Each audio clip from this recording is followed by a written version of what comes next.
আপনাদের স্মার্টফোনকে আপনারা ভাইরাস মুক্ত, slow charging, net slow, hang করা সকল সমস্যার প্রবলেম আজকে আপনারা রিমুভ করে নেবেন।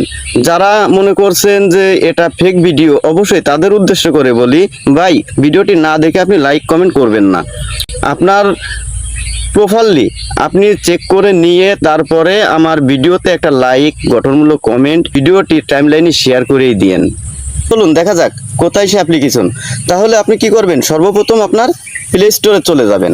প্লে স্টোরে যেয়ে আপনার জিমেইল লোগোর পরে ক্লিক করবেন। জিমেইল লোগোর পরে ক্লিক করে আপনি ম্যানেজ অ্যান্ড ডিভাইসে ক্লিক করবেন। ম্যানেজ অ্যান্ড ডিভাইসে ক্লিক করে ম্যানেজের পরে আসবেন। ম্যানেজটা ক্লিক করে আপনি সরাসরি দিস ডিভাইসে চলে আসবেন। দিস ডিভাইসে চলে এসে এরকম একটা অপশন আসবে যেখানে নট ইনস্টল লেখা আছে, এখানে আপনি ক্লিক করে দিবেন। প্লে স্টোর থেকে ডাউনলোড করে ব্যবহার করছি সেই অ্যাপ্লিকেশন আবার আনইনস্টল করে দিছি। তা আমি মনে করছিলাম আমার মনে হয় আনইনস্টল অ্যাপসগুলো পার্মানেন্টলি ডিলিট হয়ে গেছে, আসলে কিন্তু তা না। সেই অ্যাপ্লিকেশন আমার কিন্তু এখানে জমা হয়ে গেছে।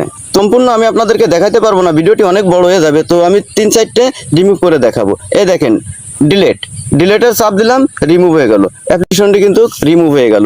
এইভাবে যদি আপনার ফোন থেকে সেই পুরনো অ্যাপ্লিকেশন যেটা ইনস্টল করে আনইনস্টল করছিলেন, তো আপনি চাইলে ডিলিট করে দিতে পারেন। আর এটা থাকলে কি হবে, আপনার ফোনের চার্জটা দ্রুত শেষ হবে, নেটওয়ার্ক স্লো করবে, হ্যাং করবে, ফোনে বিভিন্ন সমস্যা দেখাবে।